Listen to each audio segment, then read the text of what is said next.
भगवती वासुदेवाय। ओम नमो भगवते वासुदेवाय। ओम अज्ञानतिमिरान्धस्य ज्ञानञ्जनशलाकया चक्षुर्मिलितं येन तस्मै श्रीगुरुवे नमः। श्रीचैतन्यमनोभीष्टं स्थापितं येन भूतले स्वयं रूपं ददाति मह्यं ददाति स्वभावतं। नमो विष्णुपादाय कृष्णपृष्ठाय भूतले श्रीमते भक्ति वेदांत स्वामिनीति नामिने। नमस्ते सरस्वती देवे गौरवाणी प्रचारिणी निर्विशेषा शून्यवादी पाश्चात्य देश तारिणी।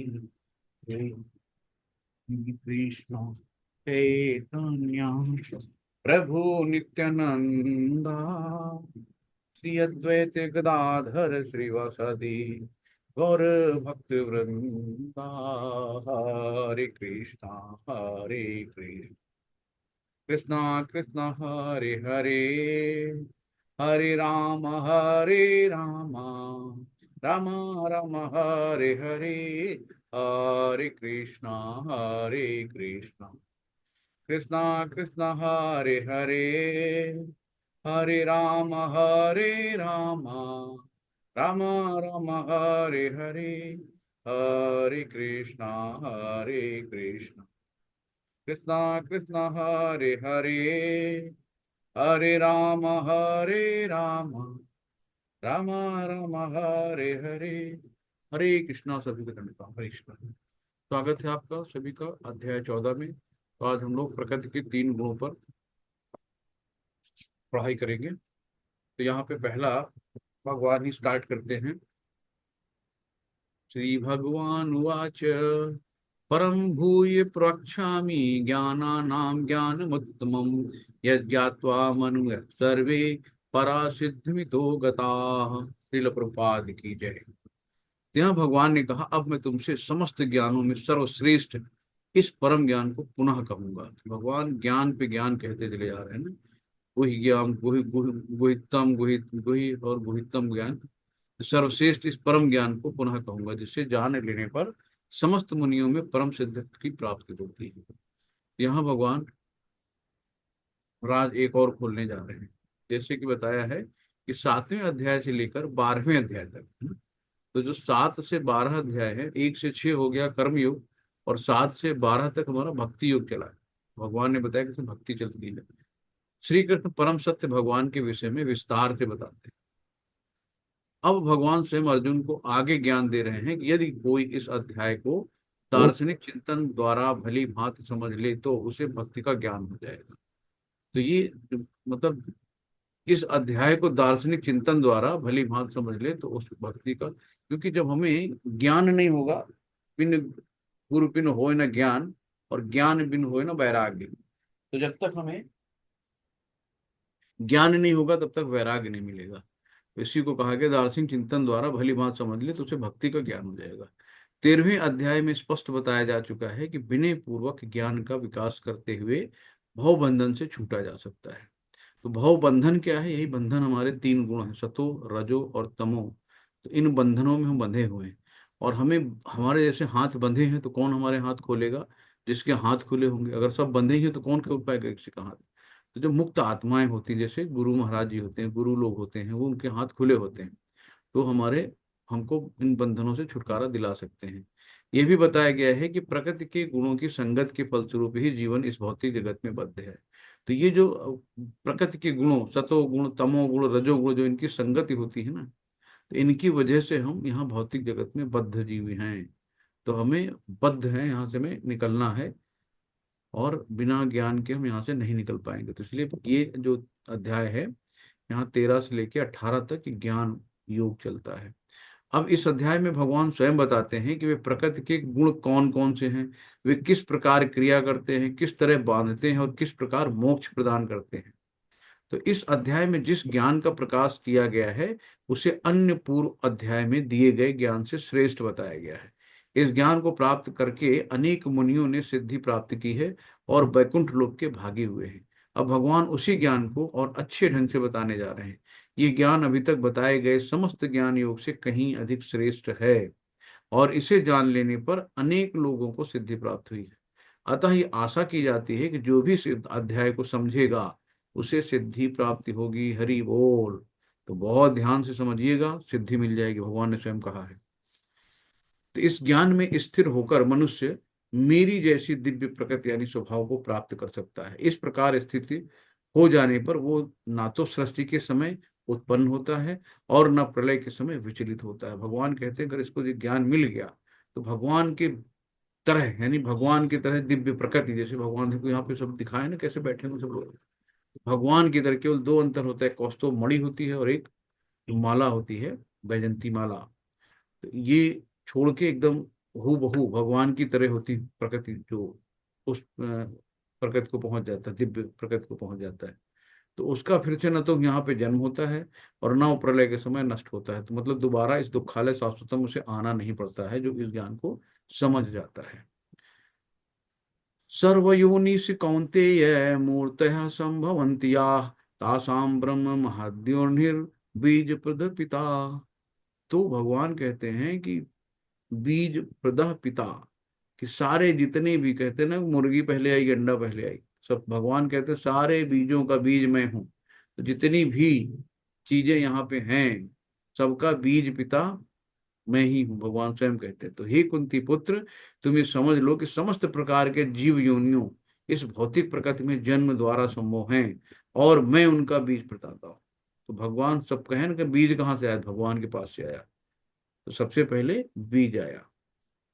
तो तत्र सत्वं निर्मलत्वात् प्रकाशकमनामयम् सुख संगेन बंधाति ज्ञान संगेन चानघ। हे निष्पाप, निष्पाप अर्जुन को कहा गया है, मतलब उनके अंदर इतने अच्छे गुण थे कि कोई भी उनके अंदर पाप कर्म नहीं थे, श्रद्धावान थे, वैरागी थे।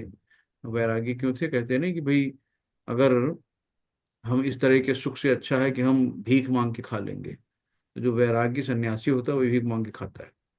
तो अर्जुन कतई युद्ध करने के लिए तैयार नहीं थे कि हम अपनों को मार के मुझे क्या लाभ मिलेगा, है ना। उनके अंदर करुणा थी, दया थी, ममता थी, सब था।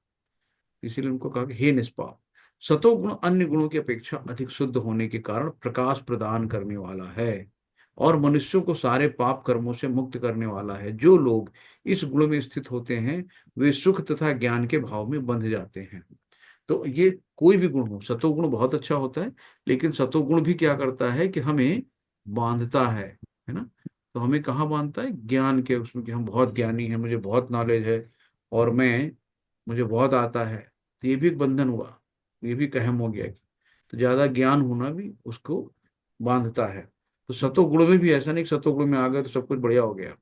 सतोगुण में बढ़िया है, ज्ञान है, अच्छे से संस्कार हैं, पूजा पाठ है, लेकिन कभी कभी वो भी ज्ञान लोगों को बंधन में डाल देता है। अब यहाँ बताया प्रभु ने कि रजोगुण क्या होता है। रजो रगात्मकम विद्धिम तृष्णा संग समुद्भवम तन्न बंधाति कौन्तेय कर्म संगेन देहिनम। हे कुंती पुत्र, रजोगुण की उत्पत्ति असीम आकांक्षाओं तथा तृष्णाओं से होती है। हमारे अंदर जो इतनी इच्छाएं हैं, अरे काश ये होता, ये हो गया तो काश ये होता, ये हो गया तो काश ये होता, साइकिल नहीं साइकिल मिल जाए, साइकिल मिल गई तो गाड़ी काश मिल जाए, गाड़ी मोटरसाइकिल हो तो कार हो जाए, कार हो गई तो बहुत बड़ा मकान हो जाए। तो हमारी अनंत इच्छाएं हैं, तो कभी पूरी नहीं होती। ये मिल गई तो उसके बाद ये इच्छाएं, इच्छाओं का कभी अंत नहीं होता। तो हम लोग जो है ना असीम आकांक्षाओं तथा तृष्णाओं से होती है और इसी के कारण ये देहधारी जीव सकाम कर्मों में बंध जाता है ना। जो हम अपने लिए काम करते हैं, सकाम कर्म मतलब जो खुद के स्वार्थ के लिए काम किया जाए सकाम कर्मों में आता है, भले ही विधि विधानों से किया जाए। तो अब आगे है तमस तमस्त्वज्ञानंज विधि मोहनम सर्वदेही नाम प्रमादालस्य निद्राभीष्ट निबंधाति भारत। हे भरत पुत्र, तुम जान लो कि अज्ञान से उत्पन्न तमोगुण समस्त देहधारी जीवों का मोह है। इस गुण के प्रतिफल पागलपन यानी प्रमाद, आलस्य तथा नींद जो बद्ध जीव को बांधता है। तो जो यहाँ पे तमोगुण का दिया गया है कि अज्ञानता, यानी कि तमो का मतलब ही होता है अंधकार, अंधकार का मतलब अज्ञान है ना, प्रकाश का मतलब। तो जो तमोगुणी हैं उनको क्या, आलस्य, निद्रा, प्रमाद, आज का काल, कम कर, आज काल नहीं है, चलो कल कर लेंगे, है ना, कि आज करे सो कल करे, कल करे सो परसों। और इतनी जल्दी क्या पड़ी है, अभी तो जीना बरसों, तो आदमी टालता रहता है, चलो यार कल कर लेंगे। आलस में लेटा रहता है, खाता पीता है, सोता है, तो सोने में सबसे ज्यादा समय बिताता है, हर काम को टालता रहता है। तो ये हम्म। सब चीजें तमोगुण में आती हैं। अब यहाँ पे सतोगुण की अभिव्यक्ति की है। तो सतोगुण की अभिव्यक्ति को तभी अनुभव किया जा सकता है जब शरीर के सारे द्वार ज्ञान के प्रकाश से प्रकाशित हों। तो जो नौ द्वारे कहा गया है ना, कि दो नाक, दो नथुने, दो आंखें, दो कान, एक मुंह, गुदा द्वार, है ना, तो ये सब जो मिला के नौ द्वार, तो ये क्या है, सारे द्वार जब ज्ञान के प्रकाश से प्रकाशित होते हैं, तो उसको हम सतोगुण की अभिव्यक्ति कहते हैं, का तभी अनुभव हम ले सकते हैं। अब यहाँ पे कहा गया, हे भरत वंशियों में प्रमुख, भरत वंशियों में प्रमुख अर्जुन को ही कहते हैं। तो जब रजोगुण में वृद्धि होती है तब अत्यधिक आसक्ति, सकाम कर्म, गहन उद्यम तथा अनियंत्रित इच्छा, तो मतलब अपनी इच्छाओं में कंट्रोल नहीं कर पाता है, एवं लालसा के लक्षण प्रकट होते हैं। तो उसके अंदर इतना होता है कि मेरा नाम हो, मैं, मेरा वैभव हो, मैं जो चाहूँ वो कर लूँ, और जिस पे हाथ रख दो मेरा हो जाए, है ना, कितनी दौलत कमा लूँ। रातों दिन वो गधों की तरह मेहनत करता है, कितनी भी दौलत होती फिर भी उसको सुकून नहीं मिलता, लालसा उसकी बहुत ज्यादा होती है। ये सब रजोगुण में आता है। तमोगुण में क्या है, जब तमोगुण में वृद्धि हो जाती है तो हे कुरुपुत्र, अंधेरा, है ना, तम मतलब अंधेरा ही होता है, अंधेरा, जड़ता यानी पागलपन, प्रमदता तथा मोह का प्रकट होता है। ये तमोगुण वाले हो गए, कि आलसी होते हैं बहुत ज्यादा। जब कोई सतोगुण में मर जाता है तो शुद्ध उच्च ग्रहों को जाता है, सतोगुण में उसने बहुत अच्छे पुण्य कर्म करे, अच्छा ज्ञान था, तो उच्च ग्रहों में चला जाएगा। लेकिन जब उसके पुण्य क्षीण होते हैं, फिर से उसको इस दुखालय शाश्वतम में जन्म लेना पड़ता है, फिर से वापस आना पड़ता है। तो ये है। जब कोई रजोगुण में मरता है तो क्या होता है, तो वो सकाम कर्मियों के बीच जन्म लेता है। और जब जब कोई तमोगुण में मरता है तो पशु योनि में। तो जब कोई रजोगुण में मरता है तो सकाम कर्मी जो अपने लिए काम करते हैं, स्वार्थी होते हैं, अपने बढ़ोतरी के लिए किसी के भी सिर पे पैर रख के निकल जाते हैं, उनको अपनी ग्रोथ दिखती है ना। सारे जो काम करते हैं उसको कहते हैं मैंने किया है, मैं ही हूँ, उसका मतलब पूरा सेहरा लेना चाहते हैं, उसका पूरा नाम अपने लेना चाहते हैं, उनके अंदर ईगो होता है ना, घमंड होता है अपने धन का, मान सम्मान वैभव, सब ये रजोगुण में आता है। तो जब कोई रजोगुण में मरता है तो वैसे ही सकाम कर्मियों के बीच में जन्म लेता है, जैसी उसकी इच्छा है, अंतकाले च मामेवम स्मरण मुक्ता कलेवरम, जैसी उसकी इच्छाएं थी, पैसा पैसा पैसा, तो वहीं पैसों वाले सकाम कर्मियों के बीच में जन्म लेता है। और जब कोई तमोगुण में मरता है, आलस्य निद्रा प्रमाद, तो पशुओं ने कहीं अजगर बन गया, कहीं सुअर बन गया, इस तरीके का उसका जन्म तमोगुण वाले का होता है। कर्मणः सुत सुकृतस्याहु सात्विकम निर्मलम फलम, रजसस्तु फलम दुखम, ज्ञानम तमसः फलम। पुण्य कर्म का फल शुद्ध होता है और सात्विक कहलाता है। तो जो पुण्य कर्म हम लोग खुद करते हैं ना, पुण्य कर्म जो होते हैं वो भी हमें बांधते हैं, लेकिन उनका फल शुद्ध होता है और सात्विक कहलाता है। लेकिन रजोगुण में संपन्न कर्म का फल दुख होता है, और तमोगुण में किए कर्म मूर्खता के प्रतिफल होते हैं। तो सात्विक जो होते हैं पुण्य कर्म वाले होते हैं, और रजोगुण वाले क्या होते हैं, वो हमेशा दुख देते हैं। दुख कैसे, खुशी खुशी बाद में खुद खुशी। जैसे आजकल बहुत देख रहे हैं ना, कि कोई भी लड़के लड़की आपस में प्रेम किए, बाद में पता लगा कि आजकल तो पतियों को लोग काट काट के बोरे में भर दे रहे हैं, कहीं ट्राली में डाल दे रहे हैं, सब उल्टे ही हो रहा है। इस तरीके से चीजें होती हैं कि अलग अलग चीजों को अलग अलग रखा गया है। कि तमो रजोगुण में संपन्न कर्म हमेशा दुख। तो पहले बहुत अच्छा लगता है, प्यार मोहब्बत किया, और बाद में साल भर नहीं बीतता है कि कहीं डाइवोर्स हो गया, कहीं काटी पीटी हो गई, कहीं किसी को मार दिया, किसी को जहर दे दिया, किसी ने अपने बॉयफ्रेंड ने गर्लफ्रेंड के साथ पति की हत्या कर दी, कहीं पत्नी की हत्या कर दी, फिर यही होता है, आखिरी में दुख का ही कारण होता है। तो शुरुआत में तो बड़ा अच्छा लगता है कि कहीं 35 टुकड़े हो रहे हैं, कहीं कुछ हो रहा है, सब रजोगुण में होता है। और तमोगुण में किए गए कर्म मूर्खता में प्रतिफल होते हैं। तमोगुण वाला आलस्य प्रमाद निद्रा, उसको पता ही नहीं हम अच्छा कर रहे हैं बुरा कर रहे हैं, मूर्खता उस काम करता है। सतोगुण में वास्तविक ज्ञान उत्पन्न होता है, सतोगुण से जो है वास्तविक ज्ञान उत्पन्न होता है, और रजोगुण से लोभ उत्पन्न होता है, और तमोगुण से अज्ञान और प्रमाद का मोह उत्पन्न होता है। तो सतोगुण में वास्तविक ज्ञान रहता है, बुद्धिमान रहता है, पढ़ा लिखा रहता है, और अच्छे पुण्य कर्मों वाला व्यक्ति रहता है। रजोगुण से लोभ, हमेशा लोभी रहता है, लालची रहता है, उसके अंदर कितना भी मिल जाए तब भी इसको लगता है और ले लें और ले लें। और तमोगुण से क्या है? अज्ञानता, अंधकार, प्रमाद, मोह, आलस, ये सब होता है। ऊर्ध्वं गच्छन्ति सत्त्वस्था, मध्ये तिष्ठन्ति राजसा, जघन्य गुणवृत्तिस्था, अधो गच्छन्ति तामसाः। सतोगुण व्यक्ति क्रमशः उच्च लोकों को ऊपर जाते हैं, रजोगुणी इसी पृथ्वी लोक में रह जाते हैं, और जो अत्यंत गर्हित तमो गुण में स्थित हैं वे नीचे नरक लोक को जाते हैं। तो सतोगुणी कहाँ जाते हैं? हमेशा उच्च लोक यानी स्वर्ग लोक को जाते हैं, है ना? रजोगुणी इसी पृथ्वी लोक में रह जाते हैं, और जो अत्यंत गर्हित तमोगुण में स्थित होते हैं वो नीचे नरक लोक को चले जाते हैं। ये अलग अलग इनकी योनि है। यहाँ पे गोलोक चार्ट दिया गया है। अब यहाँ पे गोलोक चार्ट में क्या है, ये हमारा पूरा यूनिवर्स का है। तो यहाँ पे ये और भी है, ये दिया है। तो यहाँ पे गर्भोदक्षाई विष्णु को दिखाया गया है। तो ये गर्भोदक्षाई विष्णु, इनके नाभि से एक ये देखिए निकली है, स्टेम, कमल का फूल निकला है, और यहाँ पे ब्रह्मा जी आसीन हैं। तो ब्रह्मा जी का जो उत्पत्ति है, ब्रह्मा जी यहाँ आए, इनको सारा भगवान ने ज्ञान ट्रांसफर कर दिया, चार मुख दे दिए इनको कि चारों तरफ से आप जो है, आपको ज्ञान है, वो आप आगे जाके सृष्टि की रचना करिए, कैसे आपको आगे क्या करना है, सारा ज्ञान दे दिया। अब ये वहां पहुंचे, इनको लगा यार मैं यहाँ कैसे आ गया। तो ये जो है धीरे धीरे यहाँ से पकड़ के नीचे उतरते गए उतरते गए उतरते गए, कहीं उनको था ही नहीं मिली। फिर एक आवाज आई, जप जप जप। ब्रह्मा जी फिर जप करने लगे, हरे कृष्ण कृष्ण कृष्ण हरे हरे, हरे राम राम। फिर ब्रह्मा जी को ज्ञान हुआ कि हमें सृष्टि के लिए यहाँ पैदा किया गया है। ब्रह्मा जी ने चार कुमार बनाए। चार कुमार ने कहा भाई हम इस तीनों गुणों के चक्कर में नहीं पड़ेंगे, ना सत्व तमो रजो में फंसना नहीं चाहता हूं, मैं तो चला जंगल तप करने। ब्रह्मा जी की भ्रष्टि टेढ़ी हुई, ब्रह्मा जी को गुस्सा आया। तो फिर एक रुद्र प्रकट हुआ, रुद्र रूप में शिव जी प्रकट हुए। फिर आगे उन्होंने धीरे धीरे ज्ञान, नारद को, व्यास को, धीरे धीरे करके मनु को, और मनु से फिर महर्षियों को धीरे धीरे आगे स्थानांतरित हुआ।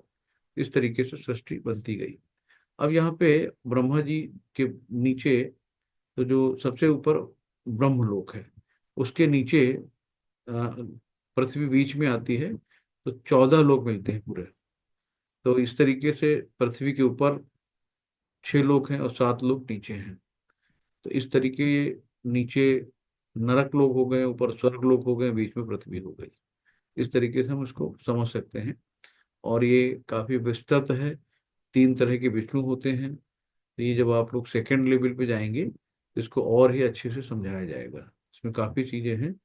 कल जैसे प्रभु जी ने महातत्व के बारे में पूछा था, महातत्व यही ब्रह्मांड के बाहर ही रहता है, और इसके ऊपर कारणोदक्षाई विष्णु रहते हैं। जब कारणोदक्षाई विष्णु की दृष्टिपात होती है तो जो अप्रटक अवस्था में रहता है, अप्रकट अवस्था में रहता है, तो प्रकट हो जाता है, तो व्यक्त हो जाता है। फिर तीनों गुणों में मिलता है, तो तमो रजो, और उसी में जिसकी जो उसकी वो होती है, तो उस तरीके से वो लोग आगे काम करते हैं।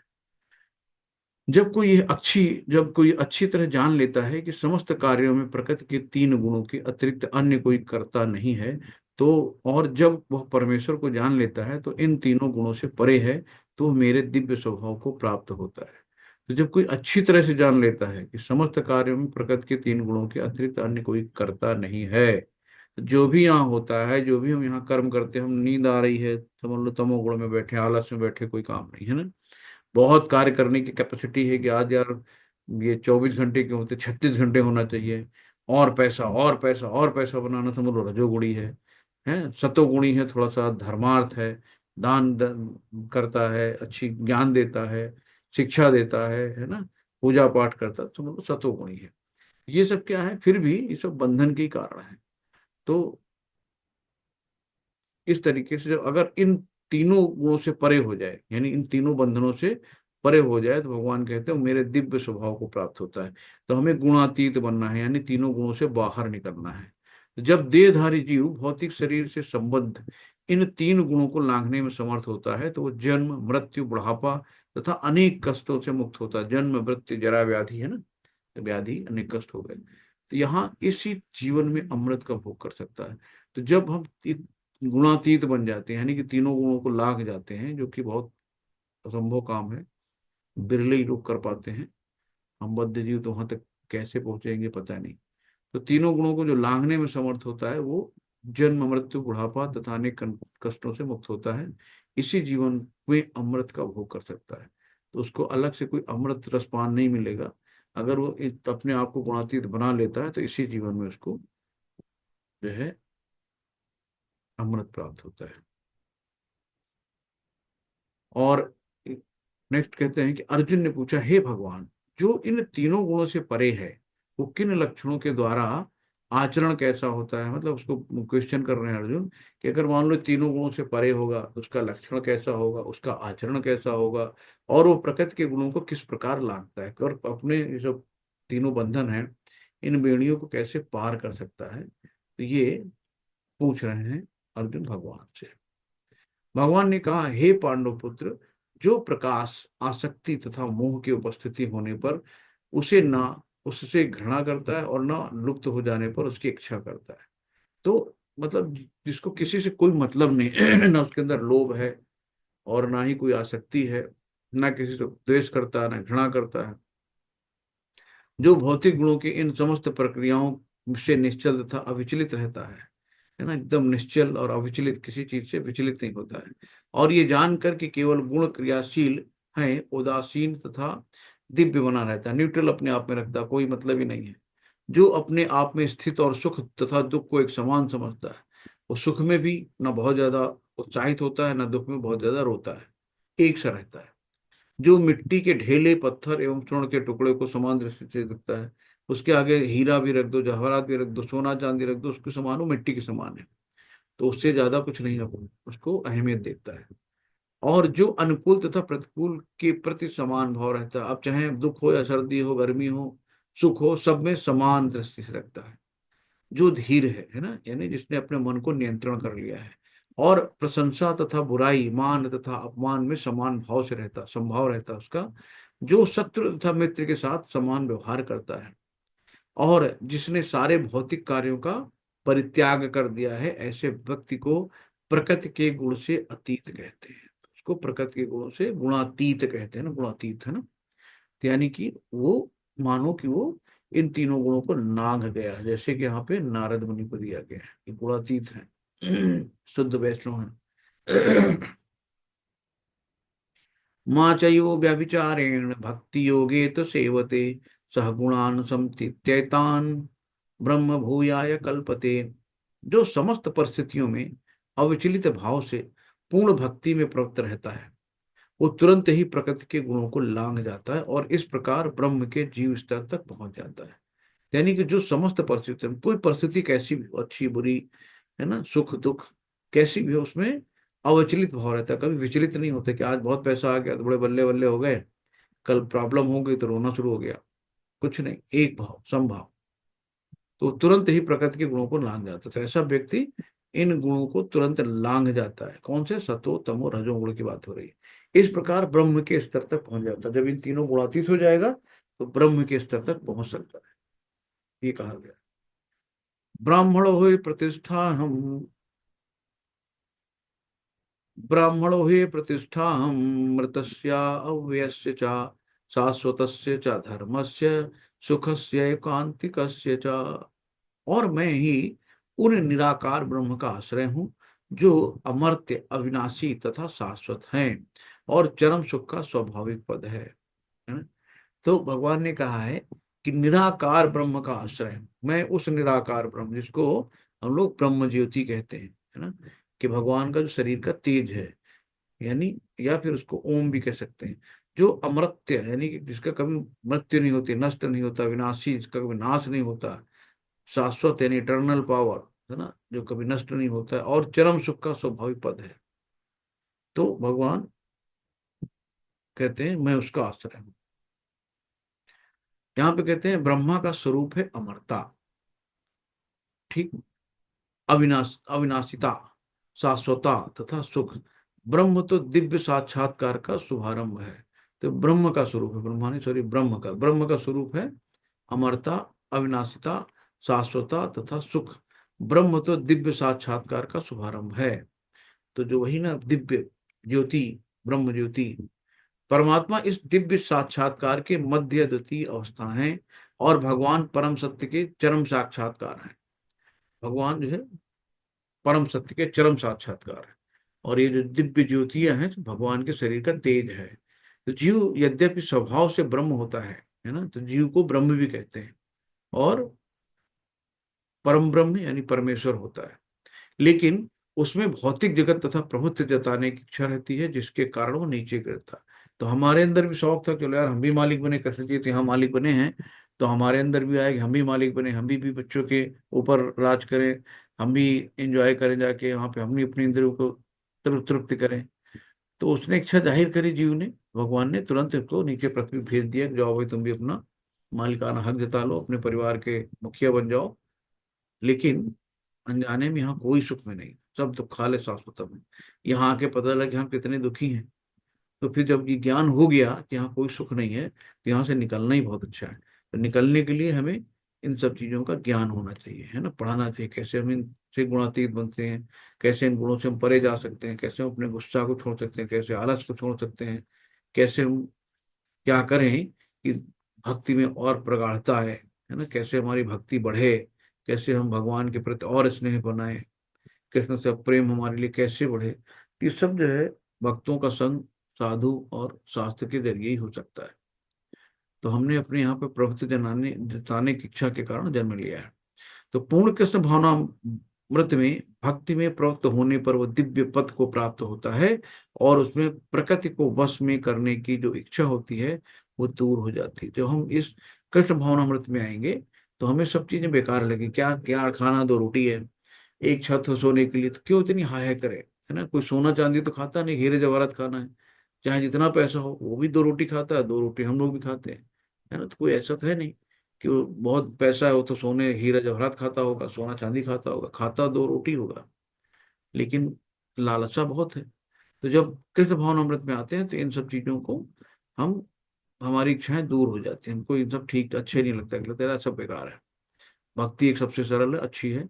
अतः भक्तों की संगत करके भक्ति की 9 विधियां, श्रवण, कीर्तन, स्मरण, है ना, दास्य सेवन, पाद सेवन, और ये जो 9 भक्तियां हैं, साख्य है और आत्मनिवेदन है, ये सब चीजों का अभ्यास करना चाहिए।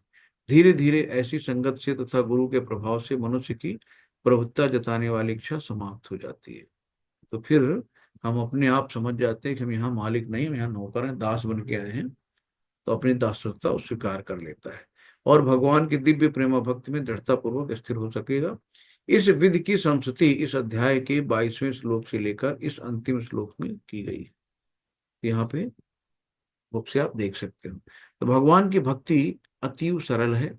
मनुष्य को चाहिए कि भगवान की सेवा में लगे, श्री विग्रह को अर्पित भोजन कर उत्कृष्ट खाए, मतलब झूठा नहीं, भगवान का झूठा, भगवान का झूठा, भगवान के उसमें लाल टपक जाती है तो और स्वादिष्ट खाना बन जाता है जब हम भोग लगाते हैं। तो बिना लगा भोग लगाए खाना नहीं चाहिए, है ना। अब क्या होता है, जैसे आप खाना अपना भोजन लगाते हो तो आपकी पूरी थाली भगवान के किचन में चली जाती है, फिर वहां से राधा रानी उसी तरीके से खाना बना के वापस पूरी थाली भर के देती है, एज इट इज। सोचो भगवान राधा रानी के किचन से आपका खाना भोग लगाने के बाद मिलता है, कितना स्वादिष्ट होगा। बिना भोग लगाए हम लोग खाना नहीं खाते। तो भगवान के चरण कमलों पर चढ़ाए गए पुष्पों की सुगंध सूंघे, भगवान पे फूल चढ़ाए जाते हैं चरणों पे, उनकी सुगंध लीजिए, है ना। भगवान के लीला स्थलों का दर्शन करें, भगवान के विचित्र, यानी मंदिर मंदिर जाएं, भगवान के विचित्र विभिन्न कार्यकलापों और उनके भक्तों के साथ प्रेम विनिमय के बारे में पढ़ें। सदा हरे कृष्ण कृष्ण कृष्ण हरे हरे, हरे राम राम राम हरे हरे का जप करें। इस महामंत्र की दिव्य ध्वनि का कीर्तन करें। और कीर्तन कैसे होगा, जब ग्रुप में हम लोग यही मंत्र को करेंगे, ढोल मजीरे के साथ में, मृदंग और मजीरे के साथ में, तो इस महामंत्र की दिव्य ध्वनि ध्वनि का कीर्तन करें, और भगवान तथा उनके भक्त के आविर्भाव तथा निरोधा तिरोधान है निरोधानिका को मानने वाले दिनों में उपवास करें। तो जब जो आचार्य हैं, गुरु महाराज जी हैं, वो अपना शरीर छोड़ते हैं, है ना, उस समय, और जब शरीर पाते हैं, दोनों समय आविर्भाव और तिरोधान, यानी कि जब आविर्भाव, जब उनका बर्थडे होता है, और जब वो शरीर छोड़ते हैं, वो मनाने वाले दिनों में हमें क्या करना है, व्रत रखना, उपवास रखना है। ऐसा करने से ब्रह्म बोध के विभिन्न प्रकार में स्थित कर सकता है, वो गुणात्मक रूप से भगवान के तुल्य है। तो जो ऐसा करने से मनुष्य समस्त भौतिक गतिविधियों से विरक्त हो सकता है, तो धीरे धीरे विरक्तता आ जाएगी। इस प्रकार जो व्यक्ति अपने को ब्रह्म ज्योति या ब्रह्म बोध के विभिन्न प्रकार में स्थिर कर सकता है, वो गुणात्मक रूप से भगवान के तुल्य है। यानी कि गुणात्मक रूप से समुद्र की एक बूंद ले लो और समुद्र का पानी का ले लो, दोनों को अगर हम लैब टेस्टिंग कराते हैं तो गुणों में सेम आते हैं। वैसे ही परमात्मा भी हमारी अंदर जो क्षीरोदक्षाय विष्णु के रूप में बैठा है और आत्मा, दोनों के गुण सेम है, गुणात्मक रूप से भगवान से सेम है, लेकिन मात्रात्मक रूप में भिन्न है भगवान से। इतना ही अंतर है। तो यहाँ पे बताया गया है कि गुणात्मक रूप से भगवान के तुल्य है। तो हरे कृष्णा, ये पुरानी पीडीएफ है। तो ये चैप्टर आज यहाँ पे समाप्त हुआ। इसमें से किसी को कुछ और ऐड ऑन करना हो, कोई सलाह देनी हो, कोई गलती त्रुटि हो सुधार करनी हो, कोई क्वेश्चन हो, तो आप लोग, स्वागत है आपका। हरे कृष्णा। आपसे हरे कृष्ण। हरे कृष्णा प्रभु जी। प्रभु जी, माता जी। जी प्रभु जी, हरे कृष्णा। सुधीर प्रभु हरे जी। कृष्ण। दंडवत प्रणाम प्रभु जी। जी प्रभु जी। बहुत ही बढ़िया चैप्टर रहा, सुना जी समझा। और प्रभु जी, ये एक जिज्ञासा ये है कि जैसे हार्ट के डॉक्टर कह देते हैं ना कि हार्ट रिप्लेसमेंट होगा, हार्ट का ऑपरेशन होगा, जी प्रभु तो जी। क्षीरोदाय विष्णु में हमने देखा, क्षीरोदाय विष्णु जो होते हैं भगवान, वो मतलब हृदय में विष्णु रूप में रहते हैं, है ना। जी जी जी प्रभु तो जी। जैसे अणु आत्मा, विभु आत्मा, तो विभु आत्मा के रूप में भगवान रहते हैं। अणु आत्मा हमारी छोटी सी जो है, आगे आत्मा। के काल के हिस्से के 10,000वें हिस्से के बराबर है, वो रहती है। हम्म। मेरी ये जिज्ञासा है कि हार्ट ऑपरेशन जब होता है, रिप्लेसमेंट होता है, उस समय भगवान किस जगह रहते हैं, क्या मतलब। भगवान ट्रांसफर हो जाते हैं ना, उनके भगवान उनमें आ गए, उनके भगवान उनमें चले गए, पूरा पूरा ट्रांसफर हो गया। प्रभु जी, यहाँ पे भगवान का मतलब होता है चेतना। तो हाँ। भगवान भगवान हमारे जो है, कोई सशरीर नहीं रहते अंदर पे, एक चेतना रहती है, एक हाँ एनर्जी रहती है ना। तो एक जी। एनर्जी फॉर्म में रहते हैं। तो आत्मा एनर्जी, रूप में। एनर्जी को आत्मा। ना, आत्मा, हाँ। एनर्जी को ना काटा जा सकता है, ना मारा जा सकता है, हाँ। ना जलाया जा सकता। आप पढ़ चुके हैं ना उसमें। तो चाहे वो हाँ। ट्रांसफर को कुछ भी करें, एनर्जी को हम किसी तरीके से रूपांतरित कर ही नहीं सकते। हाँ। तो वो फिजिकल चीजें चेंज होती है, लेकिन वो जो उनके अंदर एनर्जी है, यानी कि वो आपके मतलब ये थोड़ी कि हार्ट के अंदर, हार्ट को मतलब आपने समझ लिया केज, और केज के अंदर भगवान पैक हैं, और हार्ट उठाया तो भगवान से चले गए, ऐसा नहीं प्रभु जी। तो एक चेतना है, यानी एनर्जी है, जिसको कहते हैं जीवनी शक्ति, वाइटल फोर्स, ये हाँ। कहते हैं। कि जैसे शरीर का जो शरीर की न्यूट्रिशन, शरीर का पोषण कौन करता है? आत्मा करता आत्मा। है ना। आत्मा। जैसी आत्मा निकलती है, तो शरीर क्या होता है, 2-3 दिन में सड़ने लगता है। हाँ। तो ये थोड़ी कि अब शरीर में हम ड्रिप चढ़ा दें, ग्लूकोज चढ़ा दें, ये सब कर दें, शरीर उठ के खड़ा हो जाएगा। तो नहीं। प्रभु जी, चेतना की बात है क्यों। तो चेतना को ना, कहा है ना कि आत्मा को ना काटा जा सकता, ना मारा जा सकता, ना उसको जलाया जा सकता, ना नष्ट किया जा सकता है। वो भगवान की चीज है। तो भगवान अपने आप को कैसे करते हैं, हार्ट ट्रांसप्लांट के केस कितने हैं और कितने सरवाइव कर रहे हैं, उनमें आप एक भी केस आपके निगाह में है कि हार्ट ट्रांसप्लांट किया गया है उनका, पूरा का हाँ पूरा, और वो जिंदा जी। है? हाँ। कोई भी एक निगाह में बता दे। प्रभु जी, ऐसी चीजें नहीं है। हार्ट बहुत टिपिकल चीज है, अभी वो टेस्टिंग में है और कुछ है नहीं उसके अंदर। तो कोई भी चीज होती है ना, जैसे कि गुर्दा ट्रांसप्लांट कर दिया, तो जी। इसमें भी प्रभु जी आप देखिएगा, जैसे कि गुर्दे की मेमोरी, जैसे मेरा गुर्दा है, तो मेरे हाँ। गुर्दे में मेरी मेमोरी है, मेरे डीएनए है। तो हम्म। साइंस कुछ भी कर ले, अभी मेरे पास कई केस आए। कभी एक आया था मद्रास से, उसका हाँ, इकलौता लड़का था, 24 साल का। जी। और उसका इकलौता लड़का था, 24 साल का। तो उन्होंने हाँ। क्या करा कि उसके दोनों गुर्दे फेल हो गए। तो गुर्दा ओ। ट्रांसप्लांट कराया, लगभग 44 लाख रुपए खर्च किए प्रभु जी। और एक जी। महीने बाद गुर्दा फेलियर हो गया। ओ। अब उनको कहा, उन्होंने कहा कि मेरा इकलौता लड़का, मैं कुछ भी करूंगा, अपने आप को बेचूंगा, हाँ लेकिन मैं बिल्कुल। करूंगा। तो जी। इस तरीके से बहुत चीजें नहीं काम होती। एक पेशेंट मेरे पास आया, उसने कहा कि मेरे खानदान में जिन्होंने ब्लड ट्रांसफ्यूजन कराया वो बचे नहीं, हाँ है ना। कि दूसरे का ब्लड जो है उसके अंदर उस शरीर की मेमोरी है, मेरे अंदर हाँ। मेरे शरीर की मेमोरी है। तो ये जो साइंस है ना, साइंस जहाँ खत्म होती है वहां अध्यात्म शुरू होता है। चालू होता, हाँ साइंस वहां बिल्कुल। पहुंच ही नहीं पाएगी। उन्होंने ब्लड ग्रुप मिला लिया, मैचिंग कर लिया, लेकिन हाँ ब्लड ब्लड कहाँ से कैसे जो बन रहा है, क्या हो रहा है, हाँ। ये भी उसको जान ही नहीं पाएंगे वहां पे, है ना। कोई भी कितनी भी फैक्ट्री लगा दे बिल्कुल। शरीर के अंदर, लेकिन वो बात कर ही नहीं पाएंगे जो नेचुरल करते हैं। गुर्दे फेल हाँ होते हैं, रोज डायलिसिस, हर दूसरे दिन डायलिसिस होती है। कि आर्टिफिशियल गुर्दा क्या बना सकते हैं कि एक आर्टिफिशियल गुर्दा शरीर में इम्प्लांट कर दे, ना, ना सवाल ही नहीं। है ना। तो जो भगवान ने बना दी ना कंप्लीट, आज रोज आप देखिए लग्जरी कारें हैं, लग्जरी फोन है, सबके मॉडल चेंज होते हैं, क्यों? परफेक्ट हाँ नहीं है ना। ना। वो अपने आप को अच्छा और कुछ और अच्छा और कुछ और कुछ अच्छा। लेकिन हाँ। भगवान ने जो एक यूनिट बना दी है, जिस जीव को बनाया है ना, पूरा परफेक्ट, जी। कोई कमी निकाल ही नहीं सकता कि चलो अगले साल ये मॉडल चेंज करते हैं, नाक इधर किनारे करते हैं, कान थोड़ा सा आगे करते हैं, थोड़ा सा और डिजाइन हाँ बना। तो भगवान की ओम पूर्णमदः पूर्णमिदम पूर्णात् पूर्णमुदच्यते पूर्णस्य बिल्कुल। पूर्णमादाय पूर्णमेवावशिष्यते।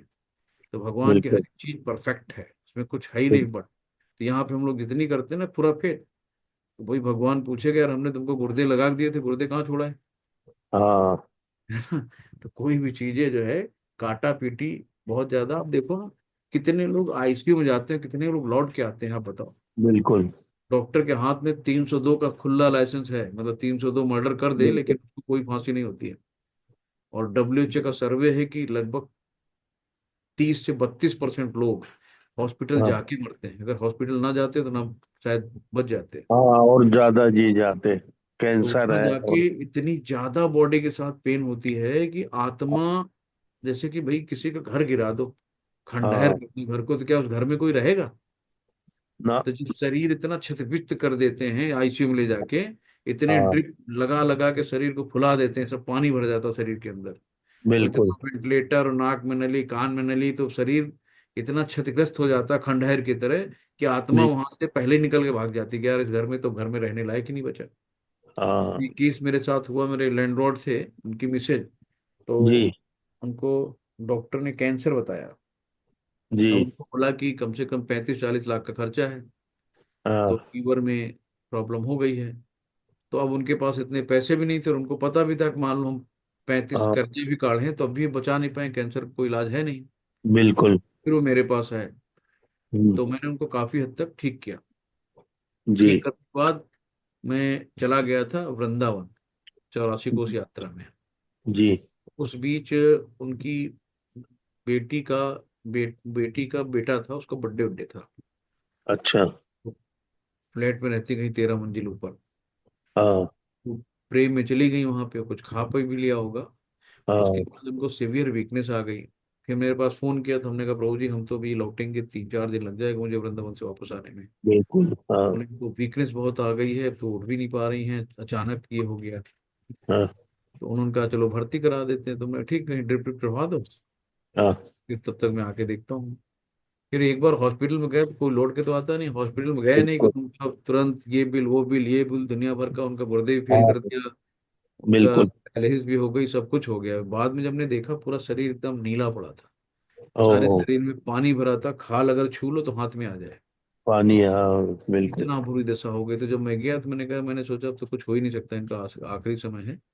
फिर हाँ हरे कृष्ण हमने लगा के मोबाइल में उनके कान के पास रख दिया। और थोड़ी हाँ। देर बाद मैंने ही देखा कि उनका पूरा शरीर शिवरिंग कर रहा था, एकदम 2-3 हाँ। झटके ऐसे ऐसे लगे, और जी। उसके बाद प्राण वहां से निकल गए। तो जो एक जी। एक भी मूवमेंट नहीं था, तो आखिरी में 2-3 कंपन हुआ पूरे शरीर में, और हम्म। अचानक शांत हो गई बॉडी। तो फर्स्ट टाइम मैंने देखा कैसे प्राण निकलते हैं शरीर से।